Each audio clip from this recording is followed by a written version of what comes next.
What if the thing you've been calling standards is actually fear? What if the reason you haven't created your best work yet is because you haven't created enough bad work? By the end of this episode, you're going to understand why the people you admire didn't start exceptional. They became exceptional by producing more than everyone else was willing to. This episode isn't comfortable because it dismantles one of the most seductive lies in modern self-development. Focus on quality. It sounds intelligent, it sounds disciplined, it sounds mature. But most of the time, it's paralysis wearing a suit. Today we're going to dismantle the myth that quality is something you decide and replace it with the truth. Quality is something that emerges from quantity. And once you truly understand this, you stop protecting your ego and start building your skill. There's a famous experiment that perfectly illustrates this principle.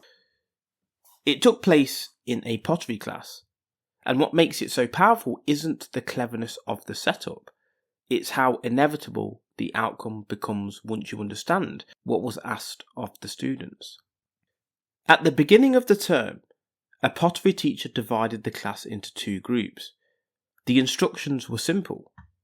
Group 1 was told, "You will be graded entirely on quantity.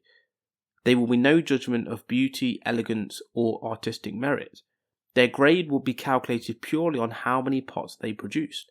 For example, a certain weight of finished pottery would earn an A. Less volume would earn a lower grade, a B or a C." Their job was not to make good pots. Their job was to make many pots. Group 2 was given a different set of instructions. They were told, "You will be graded on quality. You do not need to produce many pots. You only needed to produce one single pot, but it has to be as close to perfection as possible." That one piece would determine their entire grade. Now pause here. Before we go any further, ask yourself, which group do you think would create the best vase? Most people instinctively answer the quality group because it sounds logical. They're focused, they're intentional, they're aiming high. This feels like it would be excellent, surely. But as the weeks passed, something revealing happened.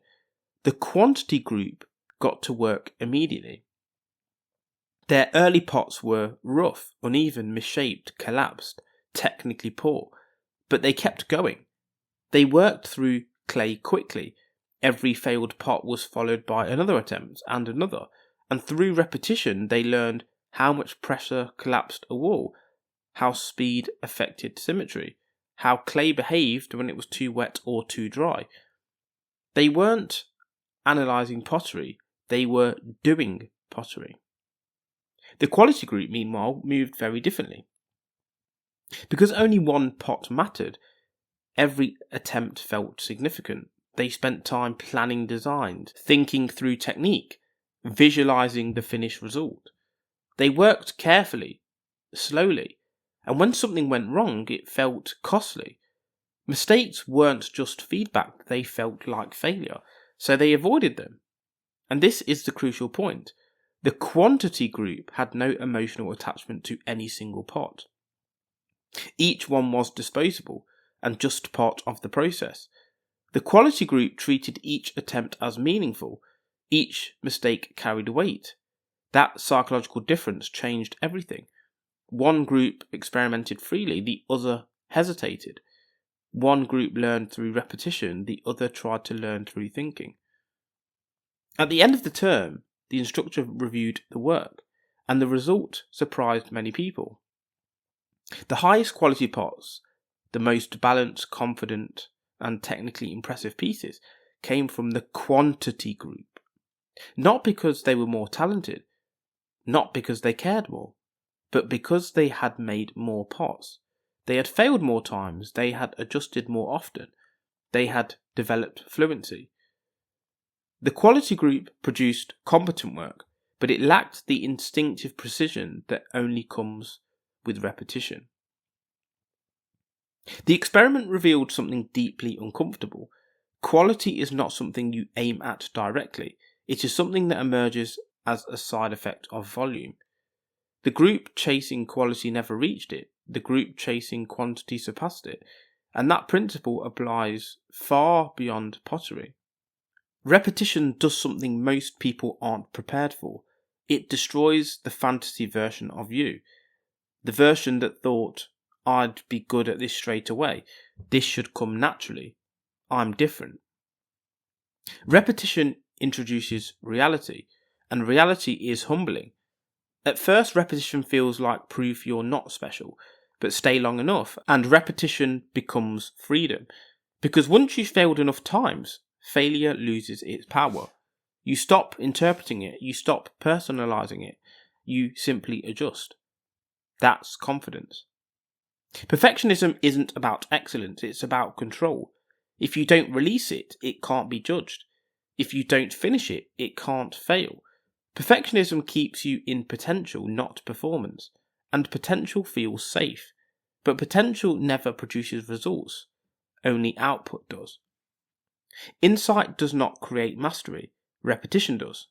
Each repetition strengthens neural pathways. Each repetition reduces conscious effort.